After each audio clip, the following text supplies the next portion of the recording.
Hoje estudaremos a lição de número 12, cujo título é Sendo a Igreja do Deus Vivo. Os nossos objetivos são, em primeiro lugar, explicar a natureza da Igreja do Deus Vivo, em segundo lugar, enfatizar o relacionamento de Cristo com a Igreja por meio da santificação e, por fim, elencar as armas da Igreja do Deus Vivo. Esse é o nosso roteiro e atingiremos essas finalidades mediante a exposição do texto áureo, da verdade prática, dos tópicos e subtópicos da lição. Comecemos, portanto, pelo nosso texto áureo, que nos diz o seguinte: grande é este mistério, digo, porém, a respeito de Cristo e da Igreja. Esse versículo é um tanto difícil de se interpretar e também de se explicar. E por essa razão nós vamos recorrer a uma comparação de traduções. Lemos na versão corrigida e agora faremos a leitura na versão NTLH, que nos diz o seguinte: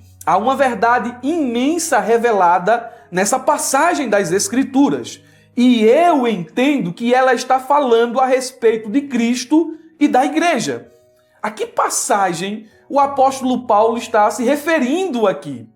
Lógico, precisamos analisar o contexto desse versículo. E o contexto está no versículo de número 31, que diz o seguinte: por essa razão, o homem deixará pai e mãe e se unirá à sua mulher, e os dois se tornarão uma só carne. Paulo está fazendo aqui uma alusão, ele está trazendo à memória de seus leitores o texto de Gênesis, capítulo 2, versículo de número 24. E em seguida ele faz uma aplicação tipológica desta passagem. Diz ele: este é um mistério profundo.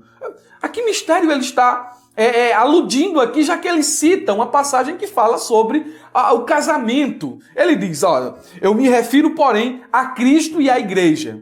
É importante que você entenda que neste capítulo de número 5, Paulo está falando sobre a doutrina do casamento conforme as Escrituras. E ele está mostrando qual deve ser a responsabilidade de cada cônjuge. E à medida em que ele fala sobre a responsabilidade do homem e da mulher dentro da aliança matrimonial, ele faz um paralelo entre Cristo e a Igreja. Se não, veja aí, versículo de número 22.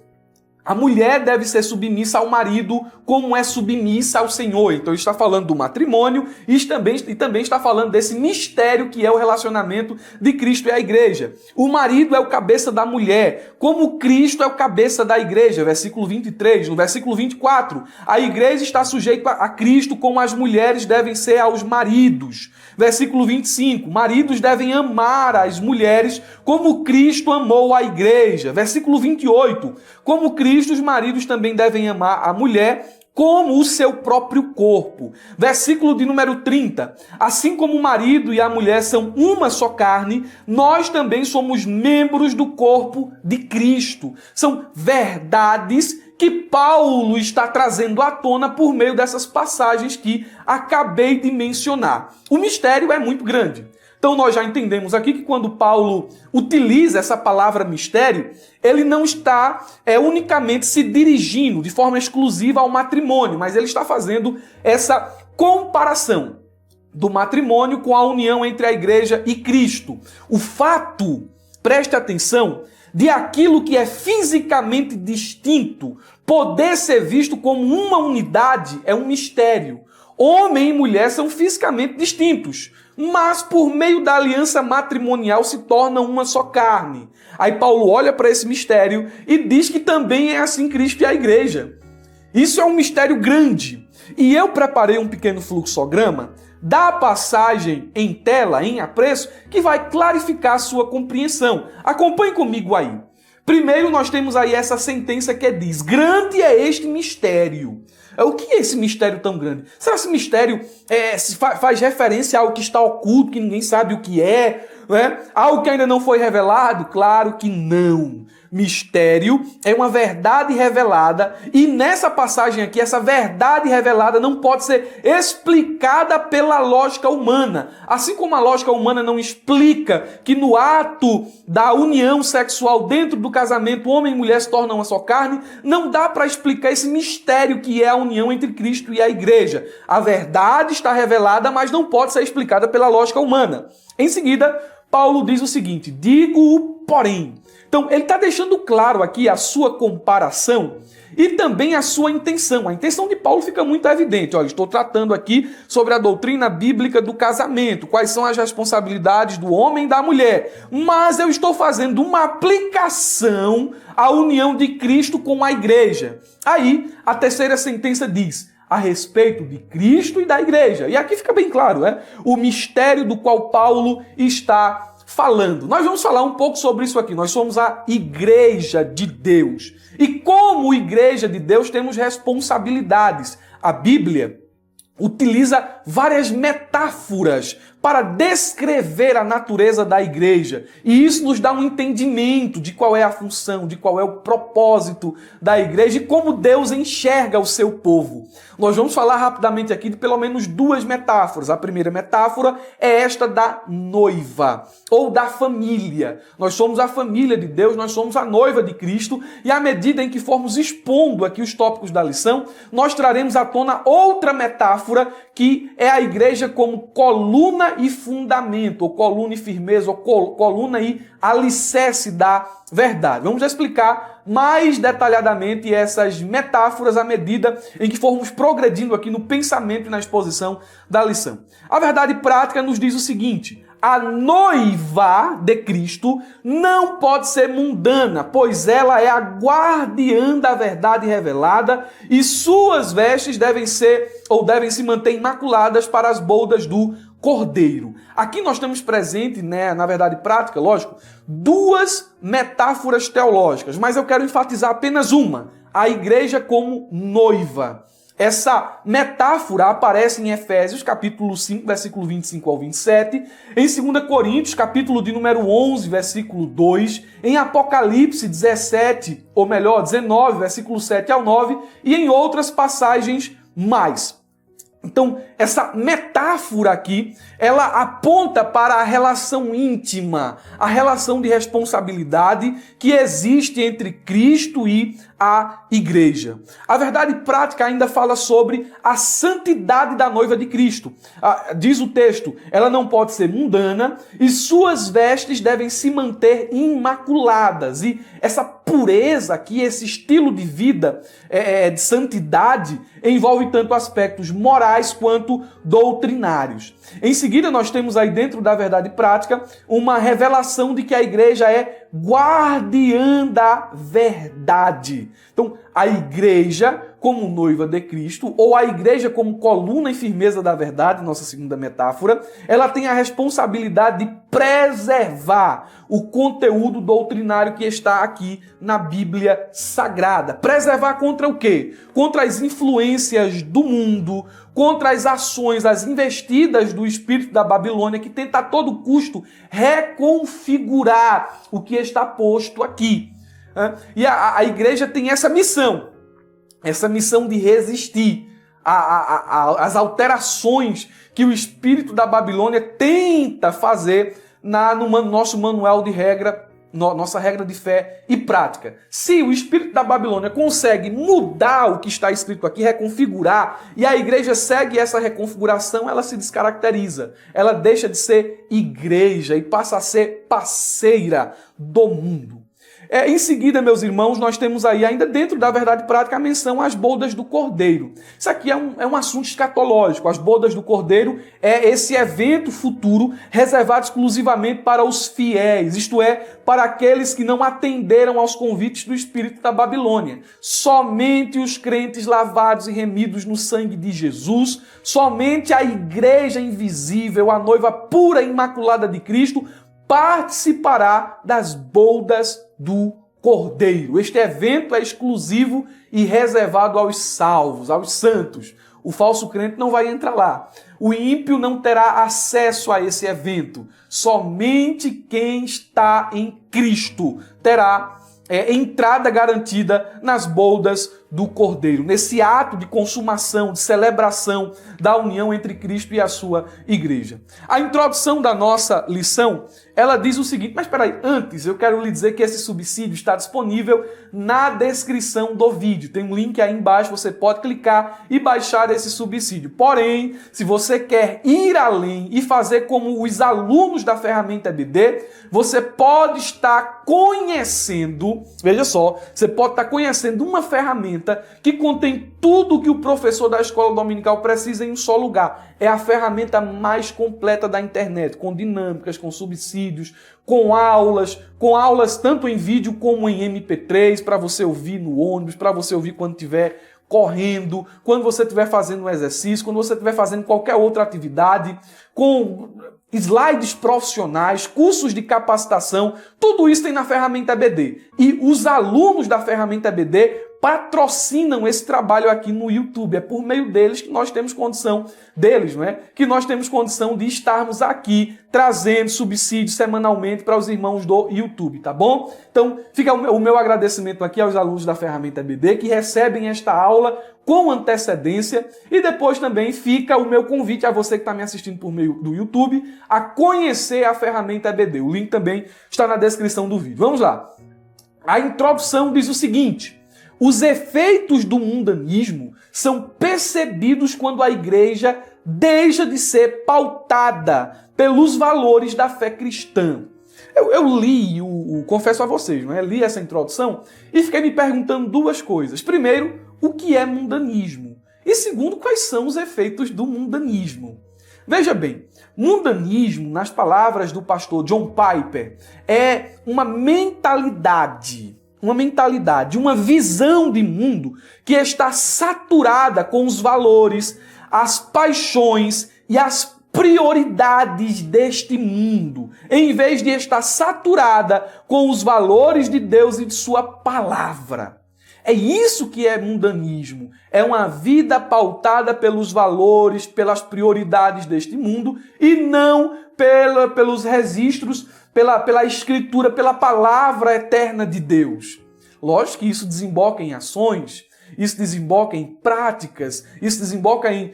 tem desdobramentos na questão dos nossos anseios, dos nossos desejos. Se o nosso coração está cheio das coisas deste mundo, a nossa boca vai louvar, vai falar, vai engrandecer, vai cantar as coisas do mundo. Mas se o nosso coração está cheio de Cristo e de sua palavra, nossas ações, nossos anseios, nossos desejos, aquilo que nós falamos, a forma como vivemos, vai estar de acordo com o Evangelho e com a vontade de Deus. Então John Piper capta bem o sentido da palavra mundanismo. Agora, veja quais são os efeitos do mundanismo. Eu listei aqui alguns e lógico, são efeitos nocivos que acarretam em perdas. O primeiro efeito nocivo do mundanismo é a perda do amor a Cristo. Porque a igreja, quando se torna mundana, ou o crente, quando se torna mundano, ele perde seu amor por Jesus e passa a amar o mundo. Com isso, ele deixa de buscar um relacionamento íntimo com Cristo, de se alegrar com a sua salvação, de esperar pela vinda do Senhor e de obedecer seus mandamentos. É um crente sem paixão, é um crente que está frio na fé. E nós vivemos em um tempo onde o amor de muitos tem esfriado. E o mundanismo é uma das causas principais. Em segundo lugar, existe também a perda de identidade. Uma igreja, quando se torna mundana, isto é, semelhante ao mundo, quando ela se coloca na mesma forma elástica e flácida do mundo, ela perde a sua identidade de igreja, ela perde o seu sabor, ela perde a sua capacidade de influenciar, ela perde a sua autoridade. Em outras palavras, ela deixa de ser sal, deixa de ser luz. A igreja se torna irrelevante, ineficaz. Existe também a perda de pureza moral. Uma igreja mundana é uma igreja que está entregue, contaminada com todo tipo de pecado. Ela já não mais se arrepende, ela já não mais busca a santificação, ela já não está mais preparada para participar das bodas do Cordeiro, se torna uma igreja culpada, hipócrita e indigna diante de Deus. Quer ver? Outro efeito do mundanismo é a perda de unidade espiritual. Você vê que quando a igreja está muito mundanizada, lá nessa igreja vai ter divisão, vai ter rebelião, vai ter conflito. A igreja vai estar vulnerável aos ataques do inimigo. Uma igreja que se torna mundana, veja mais um efeito do mundanismo, perda da autoridade espiritual, a igreja se torna ignorante, confusa e enganada pelas mentiras do mundo. Além também de perder a visão missionária. Quando a igreja se torna mundana, ela se torna egoísta, indiferente e omissa diante de sua missão, de sua responsabilidade de levar o evangelho, de proclamar a palavra de Deus ao mundo. Então são alguns efeitos do mundanismo. E olha que a gente falou muita coisa aqui só na introdução. A introdução ainda diz o seguinte, a proposta aqui, o objetivo geral da lição é chamar a atenção para o papel da igreja do Deus vivo como coluna e firmeza da verdade. A igreja está no mundo, mas não pode ser contaminada pelo mundo. A igreja tem o dever e a responsabilidade de anunciar a verdade que transforma, que muda, que liberta. Afinal, o próprio Jesus disse, conhecereis a verdade e a verdade vos libertará. Agora, quem liberta? É a verdade. E não a mistura que se tem pregado hoje em dia. A igreja precisa voltar à proclamação fiel das Escrituras. Porque tem gente que pensa que mensagem avivada é aquela mensagem que faz o povo chorar, que faz o povo gritar, que faz o povo pular. Aí com isso alteram a mensagem para provocar só emoção. E não para provocar transformação. E com isso deixam de pregar arrependimento, deixam de pregar salvação, deixam de pregar arrebatamento, deixam de pregar santificação, deixam de pregar sobre o pecado, para poder emocionar o povo. Tome a chave, você é capaz, você vai receber, você é um super-homem, você é o centro da atenção de Deus. É porque você. Pronto, o homem é o alvo principal da mensagem é engrandecer o homem, é consolar o homem, é engrandecer, é regar as vaidades do coração do homem. Não. Isso não é o evangelho. A igreja tem que pregar a verdade. Ela é coluna e firmeza da verdade. E como é que nós vamos atingir esse objetivo geral? Começando com a exposição do tópico de número 1, que nos diz o seguinte: a natureza da igreja do Deus vivo. E o seu primeiro subponto diz: a casa do Deus vivo. A igreja é a habitação do Deus vivo. Veja que aqui há um contraste entre os falsos deuses, os deuses das demais nações, ou por que não dizer das outras religiões, com o Deus vivo apresentado na Bíblia. Os demais têm boca, mas não fala, têm ouvido, mas não ouve, têm olhos, mas não veem, têm mãos, mas não apalpam. Agora Deus não. É o Deus vivo. E o tópico aqui, de forma geral, ele se propõe a falar sobre a natureza da igreja. E esse primeiro subponto nos lembra que a igreja é o local da habitação de Deus. Mas uma das perguntas mais básicas que podemos nos fazer aqui nesse primeiro subponto é: o que é a igreja? Como definir a igreja? E me permita aqui trazer uma definição muito simples do Wayne Grudem. Em sua teologia sistemática, ele diz o seguinte, em palavras simples, 2 linhas. A igreja é a comunidade de todos os crentes verdadeiros de todos os tempos. Eu li isso e me perguntei, mas a igreja não foi inaugurada, fundada no Pentecostes? Como é que ela pode ser a comunidade de todos os crentes verdadeiros de todos os tempos? E a resposta é simples. Os santos do Antigo Testamento são incluídos como povo de Deus, como igreja de Deus, mesmo a igreja tendo sido inaugurada no Pentecoste. Irmão Murilo tem algum versículo bíblico que prove isso bem. Eu posso lhe citar aqui Efésios capítulo 5, versículo 25, que diz: Cristo amou a igreja e a si mesmo se entregou por ela. Aqui o termo igreja é usado para se referir a todos aqueles pelos quais Cristo morreu para redimir. Todos os salvos pela morte de Cristo estão incluídos aqui. Os santos do Antigo Testamento não foram salvos mediante suas obras. Praticaram boas obras e assim foram salvos. Não. O sacrifício da cruz, alcança todos os homens, mesmo os santos do Antigo Testamento, portanto, eles podem ser incluídos como igreja de Deus. Então, preste atenção nesta definição, vou relê-la aqui. A igreja é a comunidade de todos os crentes verdadeiros de todos os tempos. A nossa declaração de fé, na página 119, diz o seguinte: cremos, professamos e ensinamos que a igreja é a Assembleia Universal dos Santos, de todos os lugares e de todas as épocas, cujos nomes estão escritos nos céus. Ele faz uma citação de Hebreus 12, 23, a Universal Assembleia e Igreja dos Primogênitos, que estão escritos nos céus, e a Deus o juiz de todos, e aos espíritos dos justos aperfeiçoados. Irmão Murilo, tá bom, eu entendi o que é igreja, você explicou aí, deu para raciocinar aqui, mas qual é a essência desse subponto? Pois bem, esse subponto, vou repetir aqui, ele nos lembra que a igreja é universal e local. Ela é visível, perspectiva humana, e invisível, perspectiva divina. A igreja visível inclui salvos e não salvos, lobos e ovelhas. Todavia, a igreja invisível é a noiva pura e imaculada de Cristo. A igreja é muito mais que um templo. É muito mais. Eu vou à igreja. Não, você está indo ao templo, ao edifício, ao prédio. A igreja, de fato, é o ajuntamento do povo de Deus, é o local onde Deus se revela, onde os crentes se unem como família, onde o Deus vivo se relaciona pessoalmente com o seu povo. E é justamente por isso aqui que tem essa ideia, a casa do Deus vivo, ou a família de Deus, o local de relacionamento, de encontro com Deus, local onde Deus cuida, onde Deus fala, onde Deus conforta, onde Deus consola, onde Deus corrige. O ajuntamento dos santos é a igreja de Deus, a casa de Deus. Deus vivo.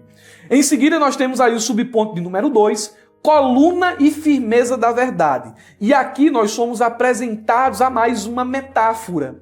Veja aqui, as metáforas são múltiplas dentro das Escrituras quando o assunto é a igreja. Vamos aqui citar algumas. Primeiro, a igreja aparece como família, a família de Deus. Isso fica claro na carta de Paulo aos Efésios. Ela aparece como a noiva de Cristo. Já citei aqui várias referências, na verdade, prática. Em terceiro lugar, a igreja aparece como ramos de uma videira. João capítulo 15, versículo 5. Ela aparece como, em uma metáfora teológica, como uma oliveira. Romanos capítulo 11, versículo 17 ao 24. Como uma lavoura. 1 Coríntios capítulo 3, versículo 6 ao 9. Como um edifício. 1 Coríntios capítulo 3, versículo 9. Como o corpo de Cristo. 1 Coríntios capítulo 12, versículo 12 ao 27. E também como alicerce, ou coluna e firmeza da verdade. Preste atenção nos desdobramentos dessa metáfora. A igreja é comparada com uma coluna e com um fundamento, ou alicerce, são palavras sinônimas. Como a coluna, ela sustenta o teto, e como o fundamento sustenta toda a estrutura da casa, assim a igreja sustenta a gloriosa verdade do evangelho no mundo. A igreja sustenta a verdade de algumas maneiras. Irmão Murilo, a igreja é coluna e firmeza da verdade? É. E como é que ela sustenta a verdade? Primeiro, ouvindo-a e obedecendo-a, conforme Mateus capítulo 13, versículo de número 9. Em segundo lugar, manuseando-a corretamente, conforme 2 Timóteo capítulo 2, versículo 15. Porque tem gente que manuseia a palavra, mas manuseia de forma errada. Quando você manuseia um texto sem levar em consideração seu significado, seu sentido, você inventa interpretações para a palavra, deixa de ser palavra de Deus, passa a ser palavra sua. Você precisa manusear a palavra corretamente e a espada do Espírito. E quando a Bíblia, é explicada, interpretada e aplicada de forma fiel, de forma responsável, ela é a espada do Espírito, está afiadinha, né? Para ir até a divisão da alma e do Espírito, juntas e medulas. Ela é apta para discernir as intenções do coração. Ela é como um martelo que esmiuça a penha. É como uma ferramenta que prospera para para o propósito pelo qual ela foi lançada, ela foi revelada. Nós precisamos manuseá-la corretamente. Assim a igreja sustém a verdade. Ela também sustém a verdade quando aguarda no coração. Salmo 119, verso 11. E também ela sustém a verdade quando a proclama. É nossa responsabilidade ouvir e obedecer, manusear corretamente, guardar no coração e proclamar. São os meios, são as formas que a igreja ela sustém a verdade. Aí em seguida nós temos aí mais um subponto que diz o seguinte: o mistério da piedade. Eu confesso aos irmãos que, para mim, esse subponto ele ficou um tanto deslocado aqui dentro do tópico de número 1. Essa expressão, ministério da piedade, ela aparece em um texto bíblico que está em 1 Timóteo capítulo 3, versículo 16.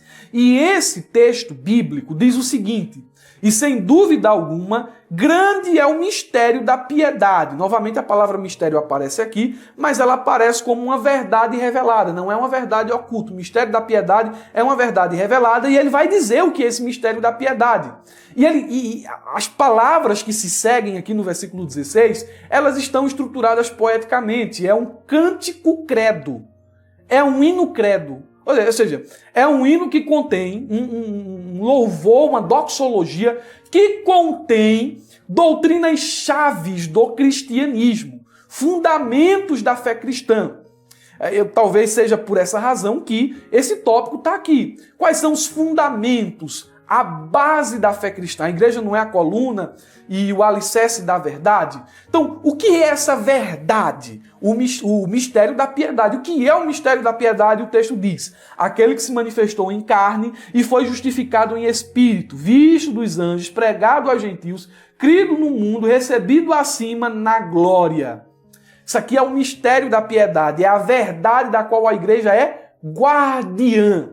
E preste atenção que esse cântico, ele está dividido em 6 partes. Primeira parte, ele foi manifestado na carne, doutrina da encarnação. João capítulo 1, versículo 14, Romanos 1, 3, Gálatas 4 e 4, Filipenses 2, versículo 5 ao 7, Hebreus capítulo 2, versículo 14. Em seguida diz, ele foi justificado no Espírito. E o Charles Swindoll diz que isso aqui é um apontamento para a doutrina da ressurreição. Ele foi visto pelos anjos. Aqui fala sobre a ascensão de Cristo, segundo Charles Swindoll. Marcos capítulo 16, versículo 19, Lucas 24, 51, Atos capítulo 1, versículo 9 ao 11. Pregado aos gentios, fala sobre evangelização, proclamação da palavra. Os efeitos da evangelização, ele foi crido no mundo. E por fim ele foi recebido acima na glória. E agora está à direita do Pai intercedendo por nós.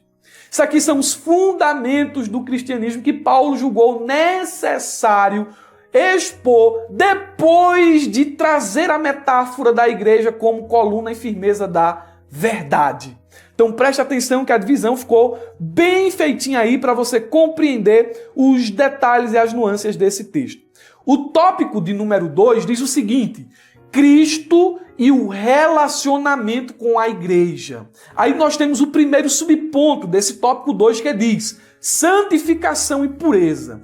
A lição diz: ora, sabemos que a santificação é o ato de separar-se do pecado e preparar-se para a volta do Senhor. Esse processo é contínuo até a glorificação final no dia de Cristo.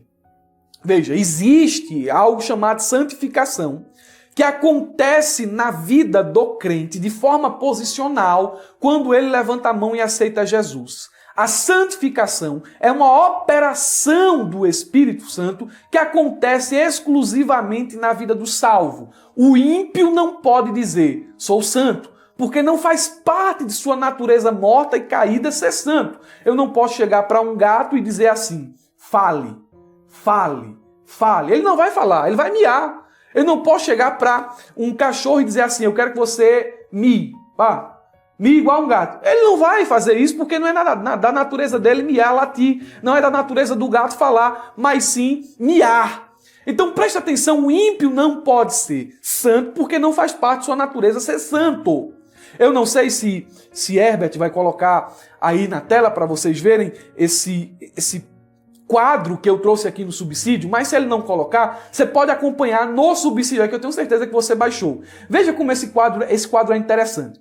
A parte de baixo do quadro apresenta aí os não cristãos. E você vê aí que o homem está indo de mal a pior em sua vida como escravo do pecado. Ele não consegue progredir. Mas a partir do momento que ele aceita Jesus, ele dá um salto. A vida cristã começa. Acontece a posição, ou melhor, a santificação posicional. Agora somos santos porque estamos em Cristo Jesus. Mas essa santificação, ela se torna progressiva, ela é um processo. Veja aí que no nosso quadro aí tem uns altos e baixos, não é? A gente vai crescendo mediante a nossa comunhão com Cristo, mediante o nosso relacionamento com Ele. E a vida de santificação é assim, não é? Sempre para cima, mas tem altos e baixos. E ela só se torna plena, completa, quando nós morremos e passamos a estar com Cristo, né? Ou a morte ou o arrebatamento vai tornar a santificação plena, a santificação perfeita. Ou seja, é o momento em que estaremos livres do poder e da presença do pecado. Falando sobre santificação, qual é o papel de Deus em nossa santificação? Vê aí que o tópico diz o seguinte: Cristo e o relacionamento com a igreja. Cristo se relaciona com a igreja santa. A igreja precisa ser santa. Aí alguém pode dizer assim, mas como é que a gente vai conseguir ser santo? Existe uma ação de Deus na nossa santificação. Deus Pai atua na nossa santificação, nos disciplinando como filhos. Ou seja, Ele nos corrige para que a gente chegue à maturidade na fé. Hebreus capítulo 12, versículo 5 ao 11. E o pai só corrige o filho que ama. Jesus também tem um papel fundamental em nossa santificação. Ele é o nosso exemplo. Nós devemos olhar para Ele e pautar a nossa vida, dar os nossos passos conforme a vida de Cristo. O nosso grande objetivo na carreira cristã é imitar Jesus. Ele é o autor e consumador da nossa fé. O Espírito Santo também tem um papel fundamental em nossa santificação. Além de nos convencer do pecado, da justiça e do juízo, ele opera em nós vida. Pedro fala sobre a santificação do Espírito, 1 de Pedro capítulo 1, versículo 2, e Paulo fala sobre a santificação pelo Espírito, 2 Tessalonicenses capítulo 2, versículo de número 13. Paulo ainda complementa essa ação do Espírito em benefício da nossa santificação quando diz que o fruto do Espírito é gerado por Ele. O fruto é dele, é Ele quem gera esse fruto em nós. E ele ainda fala sobre esse crescimento na santificação por meio da ação do Espírito. Andamos pelo Espírito, somos guiados pelo Espírito, conforme Gálatas capítulo 5, versículo 16 ao 18 e Romanos capítulo 8, versículo de número 14. Esse é o papel ativo de Deus em nossa santificação. Porém, existe também o nosso papel em nossa santificação.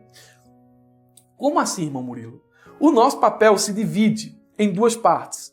Há uma parte passiva e uma parte ativa. Na parte passiva, o papel que nós desempenhamos é de dependência.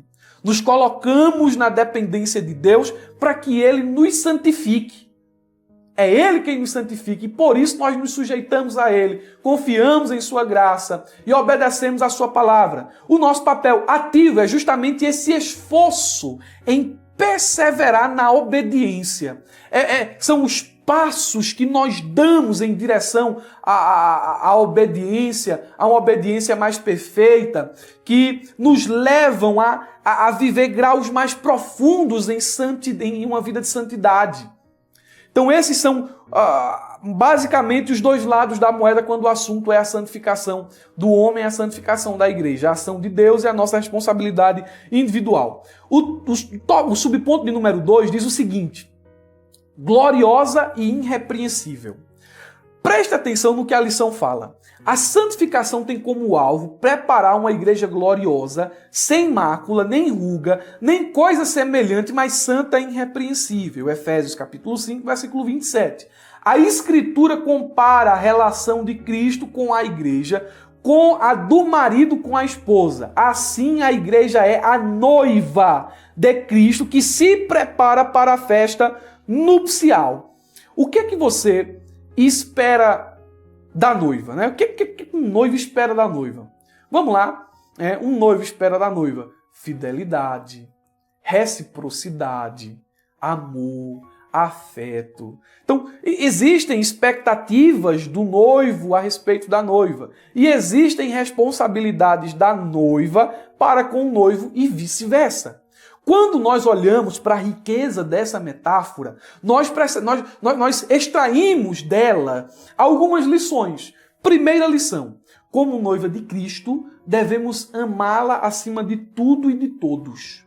Isto é, precisamos buscar um relacionamento pessoal e íntimo com Ele, através da oração, da meditação, da adoração e da comunhão. Então, a noiva que ama é uma noiva que busca intimidade, nossa responsabilidade. Como noiva de Cristo, devemos odiar o mundo e tudo que ele oferece. Tudo que o mundo, é que eu estou falando sistema mundano, dominado por Satanás, pelo espírito da Babilônia, tudo que o mundo oferece mancha, causa noda na nossa relação com Cristo. E deve ser rejeitado, deve ser repudiado. Precisamos resistir às tentações, às paixões e às concupiscências do mundo. É nossa responsabilidade renunciar ao egoísmo, o orgulho, a ganância, a inveja, a ira, a mentira, a imoralidade e toda sorte de pecado. Como noiva, devemos amar a verdade e guardar a sã doutrina. Essa palavra sã aqui, ela aparece na carta de Paulo a Tito. Ele tinha a responsabilidade de perseverar na sã doutrina. E a palavra sã doutrina, que é um termo médico, que significa livre de corrupção. Então, a igreja precisa perseverar na sã doutrina. Guardar a sã doutrina, livre de impureza, de corrupção. Como noiva de Cristo, devemos amar a santidade e manter as nossas vestes imaculadas. Santidade. Necessitamos de examinar o nosso coração e o nosso comportamento diante de Deus. Precisamos confessar os nossos pecados e pedir perdão. Você quer ter um relacionamento sadio com Cristo? Está aqui os princípios para tanto. Está aqui os princípios. Estão aqui os princípios. Siga-os. Obedeça-os. O tópico de número 3 diz: as armas da igreja do Deus vivo. E aqui eu fiquei pensando em fazer uma exposição de Efésios 6, né? Capacete da salvação, couraça, cinturão, escudo da fé, espada do Espírito, oração. Pensei em fazer uma exposição de Efésios 6, mas eu olhei para os subpontos e sublinhei as palavras importantes desses subpontos. Subponto de número 1, a palavra mais importante é zelo. Zelo. Zelo pela verdade. Subponto de número 2, a palavra importante é ensino.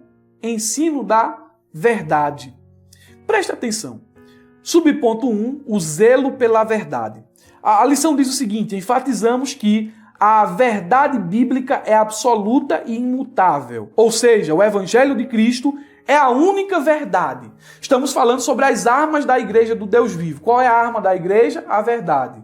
Onde a verdade é falada, a mentira não tem vez. Nada podemos pela verdade, senão pela verdade, ou com a verdade. Vamos lá. Nossa declaração de fé, na página 26, é enfática ao afirmar que a inspiração da Bíblia é especial e única, não existindo um livro mais inspirado e outro menos inspirado, tendo todos os mesmos graus de inspiração e autoridade. A Bíblia é a nossa única regra de fé e prática, a inerrante, completa e infalível palavra de Deus. A lei do Senhor é perfeita, diz Salmo 19, verso 7. É a palavra de Deus que não pode ser anulada. João capítulo 10, 35 diz: e a Escritura não pode falhar. Quais são as aplicações que podemos fazer na primeira parte aqui desse subponto? Primeira aplicação: a veracidade e a imutabilidade da palavra de Deus. Em um mundo de constantes mudanças e incertezas, o crente, a igreja, pode se apegar na firmeza das Escrituras como um alicerce espiritual.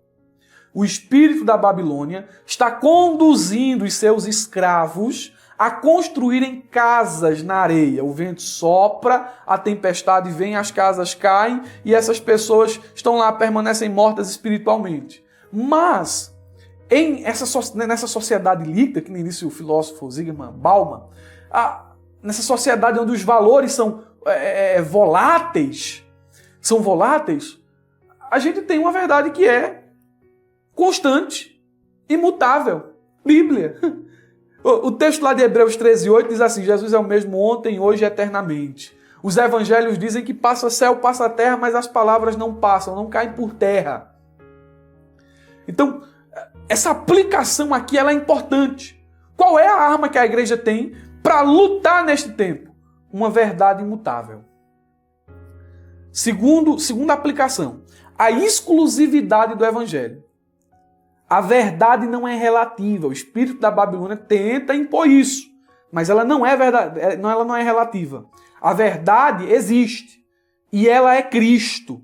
Jesus disse, João 14,6, eu sou o caminho, a verdade e a vida. Ninguém pode vir ao Pai senão por mim. Sabe qual é a arma da igreja? A arma da igreja é a palavra que aponta o único caminho para a salvação. Aí fora tem vários caminhos, mas todos levam à morte. Mas a igreja tem a verdade imutável e tem também o manual, a bússola, o mapa que aponta para o caminho verdadeiro. Para que arma melhor que essa? Que desfaz toda a fortaleza do diabo. Que dá a visão espiritual àqueles que estão cegos por intermédio do Deus deste século. Que tira o homem da sarjeta do pecado, que liberta, que transforma. Você tem a arma aqui, a palavra. E com isso você precisa zelar por ela.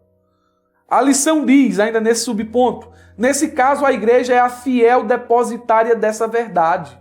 Onde está a verdade mais importante do mundo? Está confiada à igreja. E eu quero me deter aqui, para finalizar esse subponto, apenas a expressão zelo. Porque se eu for falar mais aqui, eu vou falar do conteúdo do próximo subponto. Mas preste atenção aqui, o que é zelo? Zelo, segundo o dicionário, é definido como um forte sentimento de dedicação, cuidado, interesse ou entusiasmo por algo. Também pode ser associado à diligência ou ao esforço em proteger, manter e promover algo que é considerado importante. Isso é zelo. A igreja tem que ter dedicação pela verdade, entusiasmo, cuidado, forte sentimento, diligência, deve se esforçar por proteger, por manter e por promover a verdade, que é importantíssima. Na Bíblia, o zelo muitas vezes se refere a um ardente compromisso de devoção a Deus e aos seus princípios espirituais. Romanos capítulo 12, versículo 11 diz: não deixem de ter zelo, sejam fervorosos no Espírito, sirvam ao Senhor. Isso aqui implica um profundo comprometimento com a fé e a vontade de Deus, demonstrada por meio de uma vida de devoção, obediência e diligência espiritual. Irmão Murilo, o que é que você quer dizer com isso? Eu quero dizer com isso que a fim de permanecer firme contra as investidas do espírito da Babilônia, a igreja não pode perder o zelo pela verdade. Isso aqui é arma espiritual. Disso aqui depende a tua vida, disso aqui depende o teu destino eterno, disso aqui depende a vida da tua família, dos teus amigos, dos teus filhos, dos teus pais, dos teus parentes, dos teus vizinhos.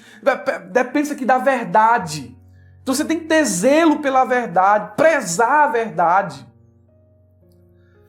Por fim, o subponto de número 2 diz o ensino da verdade. Você não tem que ter zelo, você tem que ensinar a verdade. A palavra ensinar tem alguns significados interessantes, mas antes eu gostaria de dizer o que a lição diz. A lição diz assim: Deus constituiu líderes para o aperfeiçoamento e edificação da igreja. Efésios capítulo 4, versículo 11 e 12. Por que Deus concedeu líderes? Vamos ler o texto, vai ficar de forma clara no texto. Depois a gente faz aqui alguns pontos aqui.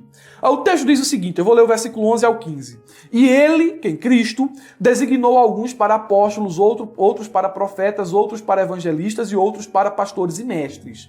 Com o fim, aqui é o propósito, a finalidade, de preparar os santos para a obra do ministério, para que o corpo de Cristo seja edificado, até que todos alcancemos a unidade da fé e do conhecimento do Filho de Deus e cheguemos à maturidade atingindo a medida da plenitude de Cristo. O propósito é que não sejamos mais como crianças, levados de um lado para o outro pelas ondas, nem jogados para cá e para lá por meio de ventos de doutrina e pela astúcia e esperteza de homens que induzem ao erro. Versículo 15. Antes, seguindo a verdade em amor, cresçamos em tudo naquele que é a cabeça, Cristo.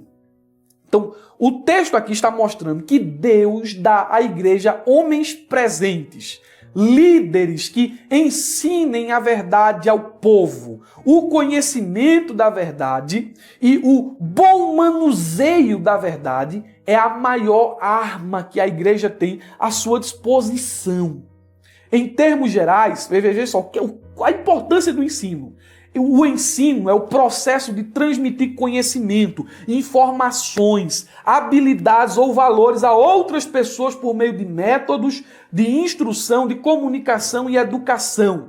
Na Bíblia, o ensino geralmente se refere à transmissão da verdade espiritual, moral e doutrinária com o propósito de instruir, edificar e orientar as pessoas em sua fé e em seu relacionamento com Deus. Portanto, o ensino da palavra se constitui na maior arma de conservação, preservação da igreja.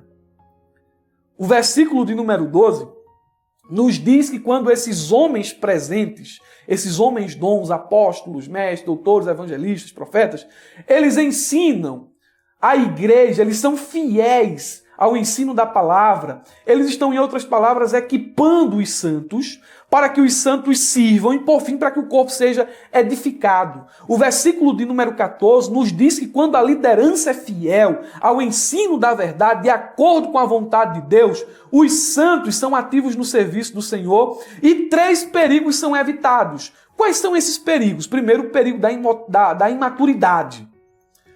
Olha o que o texto diz, o propósito é que não sejamos mais como crianças. Um crente maduro na fé, ele não está imune aos ataques do inimigo. Ele não está imune às opressões do mundo, mas ele está vacinado. Ele não é mais criança. Ele não é mais criança, ele já tem maturidade. E maturidade aqui se traduz como discernimento. Ele já sabe discernir. Não é mais menino na fé. Olha a importância do ensino. Como arma que a igreja pode se utilizar. O segundo perigo é a instabilidade. O texto diz assim, levados de um vento de um lado para o outro pelas ondas. Né? Tá cá, tá lá, tá cá, tá lá, tá cá, tá lá. Não tem firmeza, é superficial. Mas, quando a verdade é ensinada e bem ensinado, o crente cria raiz em Cristo. E o vento sopra e o espírito da Babilônia vem, é por aqui, é por ali, e vem com novidade, vem com isso, vem com aquilo, mas permanece ali. Foi plantado ali, permanece ali, porque criou raiz. Terceiro perigo, ingenuidade. O texto diz, pela astúcia e esperteza de homens que induzem ao erro. Se a igreja usasse mais essa arma do ensino da verdade, a gente teria menos ignorância dentro no meio do povo de Deus. Falsos profetas seriam denunciados, seriam rechaçados. Falsos profetas seriam expostos à vergonha e não aplaudidos e não seguidos. Não, de forma alguma. Os falsos profetas seriam envergonhados, porque o povo saberia discernir a mentira. A igreja precisa usar a arma do ensino da verdade. São alguns pontos aqui que o comentarista desenvolve a fim de atingir aqueles objetivos lá do início que mencionei a vocês. Primeiro, explicar a natureza da igreja do Deus vivo. Explicamos aqui. Segundo, enfatizar o relacionamento de Cristo com a igreja por meio da santificação. Falamos sobre isso aqui. Deus se relaciona com a igreja santa. E descrevemos quais são as ações de Deus em nosso benefício para a santificação nossa. E qual é a nossa responsabilidade. E também, por último, aqui elencamos as armas da igreja do Deus vivo. Zelar a verdade e ensinar a verdade. Faça isso na escola Bíblica Dominical. Alunos da ferramenta EBD, qualquer dúvida que vocês tiverem a respeito desta lição, estamos à sua inteira disposição aqui na plataforma da ferramenta. Deus te abençoe, tenha um ótimo final de semana, uma ótima aula de escola bíblica dominical e não se esqueça, abra a jaula.